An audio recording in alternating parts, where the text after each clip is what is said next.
کیونکہ کچھ لوگ قسم کھانے سے انتہائی الرجک ہوتے ہیں، ان کا مزاج نہیں ہوتا، اور کچھ اللہ معاف کریں ایسے ہونے کے روزانہ ہر گلا گلا نہ قسم، ہر گلا گلا نہ قسم ہوتی ہے، تو اس طرح کی ترتیب ہوتی ہے۔ اچھا تو اب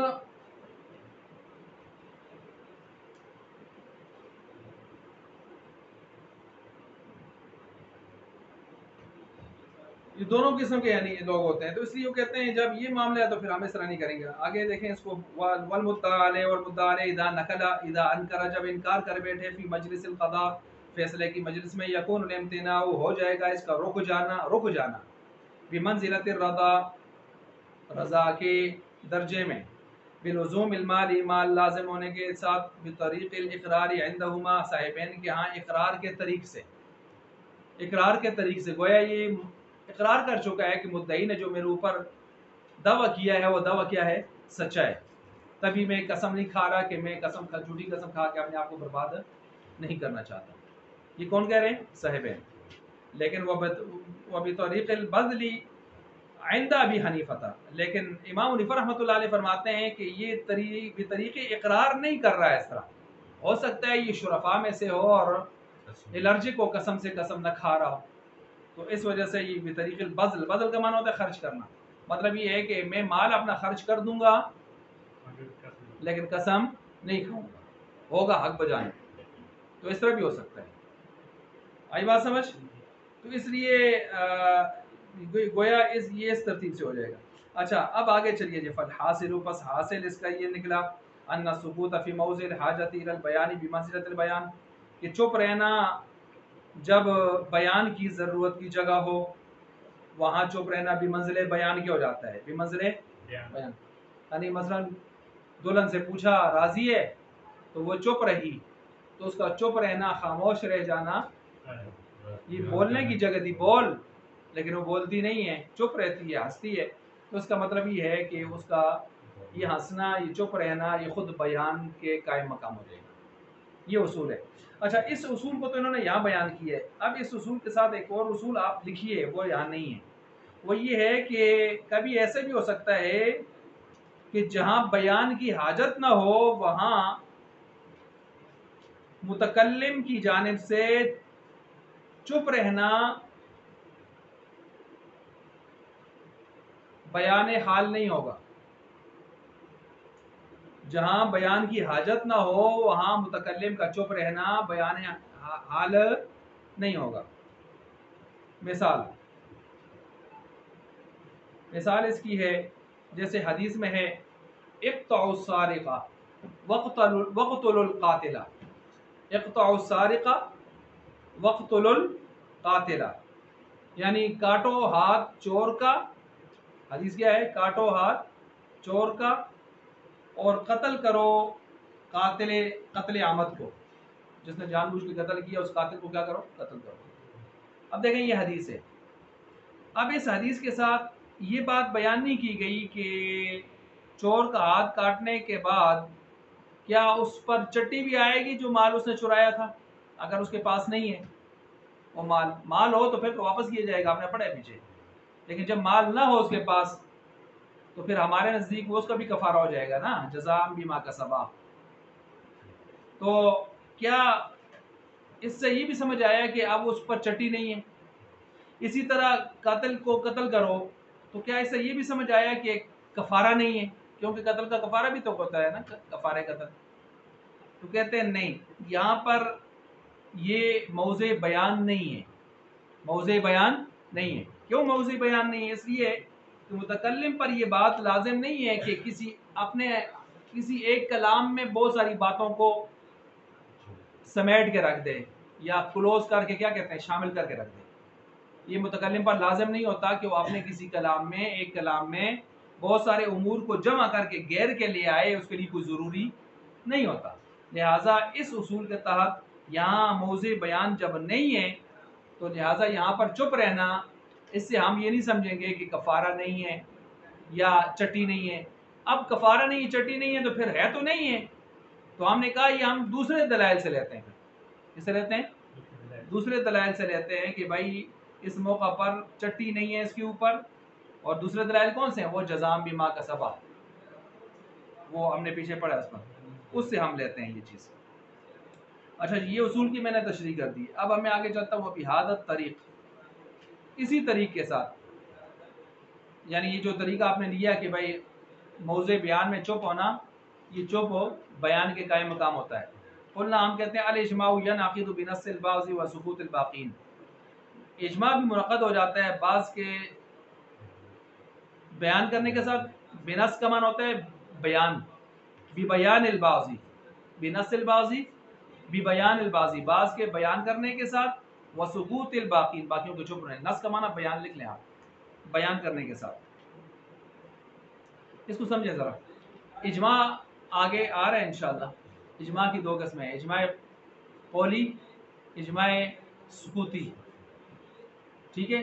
اجماع قولی یہ ہے کہ سارے دنیا کے مجتہدین کسی مسئلے پر زبان سے اتفاق کر لیں. یہ تو بہت کم ہوتا ہے، مشکل بھی ہوتا ہے. اور اجماع سکوتی یہ ہے کہ کچھ حضرات اجتہاد کر لیں، ایک دو چار جتنے بھی، باقی چپ ہو جائیں، باقی اس پر خاموشی اختیار کر لیں. تو خاموشی سے بھی اس بات کی تائید ہو جاتی ہے کہ ان کے ہاں بھی یہ اجتہاد، یہ اجماع کیا ہے؟ قابل قبول ہے، قابل قبول. اچھا جی، یہ بات یہاں پر بیان فرما. دیکھیں اب اجماع کچھ لوگوں نے کی ہے، کچھ مجتہدین نے، لیکن جن جن کو پہنچے ہیں انہوں نے چپ کی مہر لگا دی ہے. تو ان کا چپ کا، ان کا بولنے کا موقع ہو کر نہ بولنا، چپ رہنا، اس بات کی علامت ہوگی کہ ان کے یہاں یہ اجماع کیا ہے؟ جائز. اس بات کو سمجھ گئے؟ اب یہاں پر اس بات کو بھی سمجھیں کہ یہ اجماع سکوتی یہ والا حجت ہے یا نہیں ہے. تو کہتے ہیں صحابہ کا ہو تو حجت ہے. کس کا ہو؟ صحابہ کا ہو تو حجت ہے. کیوں؟